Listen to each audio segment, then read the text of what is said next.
Fala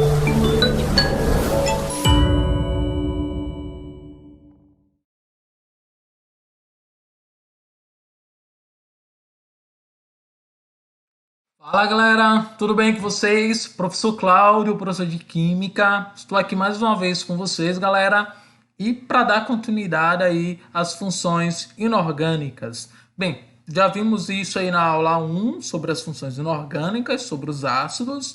Na aula 2 também sobre as funções inorgânicas, vimos aí sobre as bases. E na aula de hoje, galera, a gente vai ver aí sobre os sais.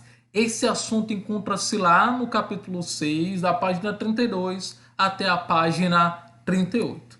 Galera, não custa lembrar que as funções inorgânicas são os compostos inorgânicos que apresentam características semelhantes e que as principais funções inorgânicas são ácidos, bases, sais e óxidos. Como eu já falei, a gente já viu sobre os ácidos, a gente já viu sobre as bases e aqui a gente vai ver sobre os óxidos.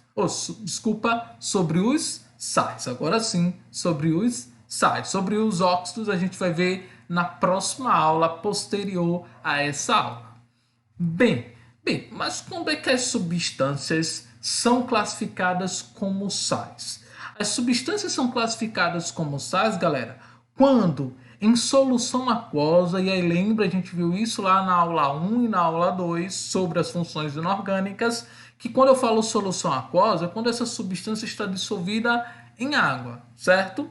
Então a substância será classificada como sal quando em solução aquosa ela liberar pelo menos um cátion diferente de H+, e pelo menos um ânion diferente de OH-. Quando isso acontecer, a gente tem um sal. Cláudio, porque tem que liberar pelo menos um cátion diferente de H+.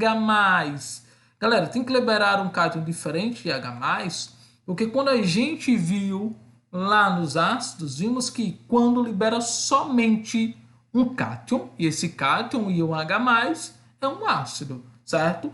Porque tem que liberar pelo menos um ânion diferente de OH-, porque vimos nas bases que quando libera um ânion, o ânion OH-, esse é o único ânion que é liberado, aí a gente tem uma base, certo?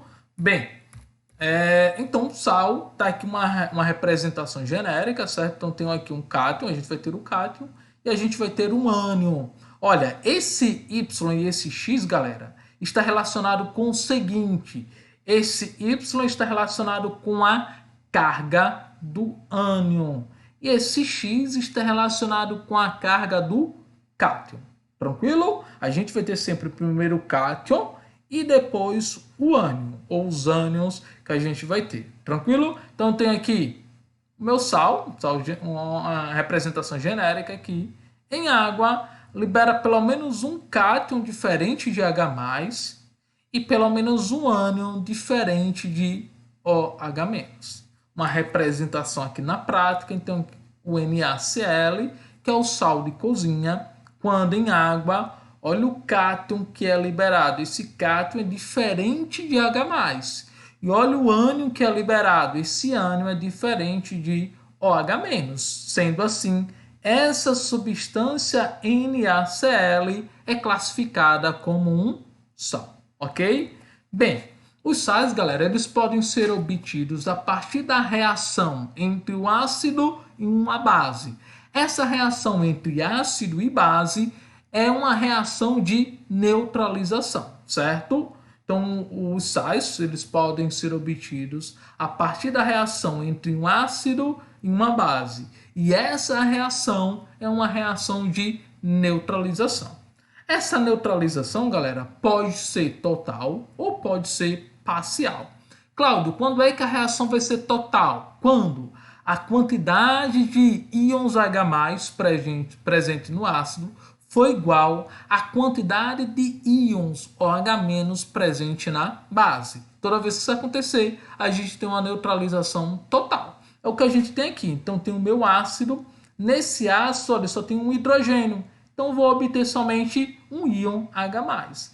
E tenho aqui a minha base, o NaOH. Só tem uma hidroxila, o grupo OH. Sendo assim, a gente só vai ter aí na dissociação somente uma hidroxila. Então, como a quantidade de íons H+, é igual à quantidade de hidroxilas, a neutralização é total. E aí, o que a gente vai ter, galera? Esse hidrogênio do ácido mais a hidroxila da base irão se juntar para formar a molécula de água, certo? Bem, e o cátion da base vai se juntar com o ânion aí do ácido. Então a gente vai ter o NaCl, que é o nosso sal. Tranquilo? Bem, mas a gente pode ter a neutralização parcial. Olha, para ser total, a quantidade de H+ presente no ácido tem que ser igual à quantidade de OH- presente na base. E parcial, não vai ter essa igualdade, vai ter uma diferença. Essa parcialidade pode ser em relação ao ácido ou pode ser em relação à base. É o que a gente tem aqui, olha, nesse primeiro exemplo, tem H2SO4. Aqui eu tenho 2 hidrogênios. Isso quer dizer que a gente vai ter 2 íons H+. Já na base, a gente só tem uma hidroxila. E essa hidroxila só consegue neutralizar um desses 2 hidrogênios. Sendo assim, nesse daqui, a gente vai ter, lá na formação do sal, a gente vai ter a presença do hidrogênio que não foi neutralizado pela base, certo? Vai se juntar um desses hidrogênios com grupo H para formar a água. E o que a gente vai ter no sal? Primeiro eu vou ter o cátion da base. Olha, essa é a minha base, está aqui o cátion. Então vou ter aqui o cátion da base, está aqui presente. E no sal? Lembra que dos 2 hidrogênios, somente um que foi neutralizado? Então sobrou ainda um hidrogênio. E aí a gente vai ter o HSO4, certo? Bem, mas a neutralização pode ser aí parcial em relação à base. E a ideia é a mesma. Vai haver aí, no caso da base, eu vou ter mais hidroxilas do que íons H+. É o que a gente tem aqui, olha. Tem o HCl, então somente um hidrogênio. E tem o MgOH2, tenho 2 hidroxilas. Olha, esse hidrogênio só consegue neutralizar uma hidroxila da base. Então, nessa aqui vai sobrar, somente uma vai ser neutralizada e vai sobrar uma hidroxila que vai estar presente lá no meu sal, certo? Que é o que a gente tem aqui, MgOH, certo?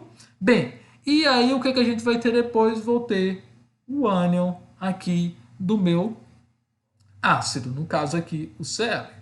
Ok, galera? Bem, classificação dos sais. Galera, essa classificação, a gente vai olhar para duas coisas. A gente vai olhar para a natureza dos íons e a gente vai olhar para a solubilidade desse sal em água. Então, em relação à natureza dos íons, o sal pode ser normal. Quando é que o sal vai ser normal? Quando ele for obtido a partir da neutralização total. Lembre que na neutralização total, a quantidade de íons H+ é igual à quantidade de íons OH-. Sendo assim, a gente tem um sal onde na fórmula a gente não tem nem a presença do hidrogênio, do íon H+, nem a presença da hidroxila, o ânion OH-. Tranquilo? Que é o que a gente tem aqui, olha. NaCl, BaSO4, Al2SO4, 3. Aqui a gente não tem nem o íon H+ e nem o íon OH-. Tranquilo? Sal normal. Hidrogenossais. Os hidrogenossais também são chamados de sais ácidos. Quando é que isso vai acontecer? Quando é que a gente vai ter um sal ácido? Quando ele for obtido a partir da neutralização parcial neutralização parcial em relação ao ácido. Na fórmula, a gente vai ter no meio, entre o cátion e o ânion, a gente vai ter o hidrogênio no meio da fórmula. É o que a gente tem aqui, olha. Olha esse hidrogênio aqui no meio. Esse hidrogênio no meio, galera, indica que esse sal foi obtido a partir da neutralização parcial em relação ao ácido. Tranquilo? Então, hidrogenossais também são chamados de sais ácidos, não esqueçam.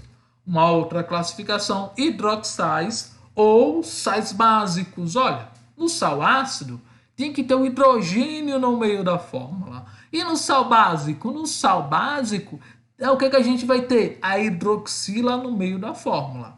E quando é que ele vai ser obtido? Quando ele é obtido a partir da reação de neutralização parcial em função da base. Tranquilo? Então, por isso que a gente tem, olha, essa hidroxila no meio, teve essa hidroxila no meio, hidroxal ou sal básico. Uma outra classificação, sal duplo, também chamado de sal misto. E aí ele pode ser duplo em relação a apresentar dois cátions ou a apresentar dois ânions. Esses dois cátions, esses dois ânions precisam ser diferentes, certo? É o que a gente tem aqui, olha. Então tem aqui o meu sal. Veja que nesse caso eu tenho dois cátions, o Na e o Li. E aqui eu tenho o meu ânion. Então, um sal duplo em relação ao cátion. Mas ele também pode ser um sal duplo em relação ao ânion. Nesse caso aqui tem o meu cátion, o Ca somente um cátion, e tem dois ânions, o Cl e o ClO. Então, um sal duplo em relação ao ânion, certo? Para a gente fechar essa classificação dos sais em relação à natureza dos íons, aqui o sal hidratado. Olha, hidratado lembra o que, galera? Hidratado lembra água. Então, o sal vai ser classificado como um sal hidratado quando ele apresentar na estrutura moléculas de água, certo? Então, Cláudio, como é que eu vou perceber que o meu sal, olhando para a fórmula, como é que eu vou perceber que ele é um sal hidratado? Sempre vai ter o seguinte, galera, vocês vão ter a fórmula do sal, vai ter um ponto e após esse ponto você vai ter a molécula de água. Isso quer dizer que na estrutura desse sal, CuSO4, apresente a presença de moléculas de água, ok? Esse 5 aqui quantifica a quantidade de moléculas de água que a gente tem na estrutura desse sal. Bem, para a gente fechar a classificação agora em relação ao segundo fator, em relação à solubilidade em água. E aí a gente vai olhar o seguinte, quando o sal é solúvel e quando ele é insolúvel. Tranquilo? E vamos relacionar com as exceções. Olha, quando o meu sal for formado por ânions, nitratos e acetatos, eles são solúveis, ou seja, eu consigo dissolver esses sais em água. E aí não há exceção, eles sempre vão formar as sais solúveis. Bem, quando a gente tiver os seguintes ânions, os cloretos, brometos e iodetos, eles serão solúveis, exceto quando tiver os seguintes cátions ligados a esses ânions, o Ag+, o Ca2+, Pb2+, Ag2+. Quando eu tiver um desses ânions, um desses cátions ligado a um desses ânions, aí a gente vai ter um sal aí insolúvel. Bem, quando tiver aí o ânion sulfeto, quando tiver ânions sulfatos, o SO4 2- serão solúveis, exceto quando tiver os seguintes cátions ligados a esse ânion, Ca2+, Ba2+, Sr2+, e Pb2+. Quando tiver um desses cátions, os ânions que tiverem, os sais que tiverem os ânions sulfatos, eles serão insolúveis. Tranquilo? Bem, já os ânions aí, sulfetos, eles são insolúveis. Eles serão solúveis quando tiver ligado a esses ânions os metais alcalinos terrosos e o amônio, que é o NH4+. Os carbonatos também são insolúveis e eles serão solúveis quando tiver ligado a esse ânion metais alcalinos ou íon amônio. Bem, para a gente fechar essa parte aí da classificação em relação à solubilidade em água, os ânions fosfatos, os sais que apresentam os ânions fosfatos, eles são insolúveis. Quando é que eles serão solúveis quando tiver ligados metais alcalinos e o íon amônio. Tranquilo, galera? Bem, para a gente fechar essa parte dos sais, a gente vai falar da nomenclatura dos sais. Olha, e a nomenclatura dos sais é bem simples. Só que a gente precisa da seguinte coisa: no livro de vocês, na parte dos sais, traz aí o nome dos principais ânions, porque a gente vai precisar do nome dos ânions para poder dar o nome aí aos sais. Bem, Cláudio, como é que a gente vai fazer isso? Olha, a estrutura vai ser sempre nome do ânion, e o nome do cátion. O nome do cátion, galera, normalmente é o nome do metal, certo? Então vai ser o nome do ânion, e o nome do cátion. Lembre que na estrutura do sal, a gente tem primeiro a presença do cátion e depois a gente tem a presença do ânion. É o que a gente tem aqui, olha, o NaCl. Esse é o ânion e esse é o cátion. Como é que vai ficar o nome? Primeiro, então, o nome do ânion. O nome desse ânion aqui, olha, é o cloreto. Então, cloreto de... E agora o nome do cátion, que é o nome do metal, sódio. Tranquilo? Bem, nesse daqui, a mesma coisa. Então, tem tudo isso aqui, olha, HCO3 é o meu ânion e o Na é o meu cátion. Nome desse ânion aqui, bicarbonato. Nome do cátion, Na, então o nome do cátion, sódio. Então o nome desse sal aqui fica bicarbonato de sódio. Beleza? Próximo, CaCO3. Olha, então tem aqui, olha, o ânion Ca é o CO3. Nome desse ânion, carbonato. Bem, e o nome do cátion aqui, que é o nome desse metal, cálcio, carbonato de cálcio. Tranquilo? Aqui, então, tem esse ânion, o SO4, e o cátion aqui, que é o mesmo aqui do sal que está acima. Então, o nome desse cátion aqui, certo? Então, nome do ânion, sulfato. E agora o nome do cátion, que é o cálcio, sulfato de cálcio. Beleza? Bem, galera, deixo para vocês a atividade aí, capítulo 6, página 39. Aguardo vocês no plantão de dúvidas. Sempre tenho sugerido vocês anotarem a dúvida de vocês. Claro, procurar dar uma estudada também no assunto que está no livro de vocês, responder os exercícios e anotar a dúvida de vocês para que a gente, quando a gente se encontrar no plantão de dúvidas, para que eu possa ajudar vocês aí da melhor forma. Galera, tchau, tchau. Deus abençoe a vida de vocês e até a próxima. Valeu, galera. Tchau, tchau.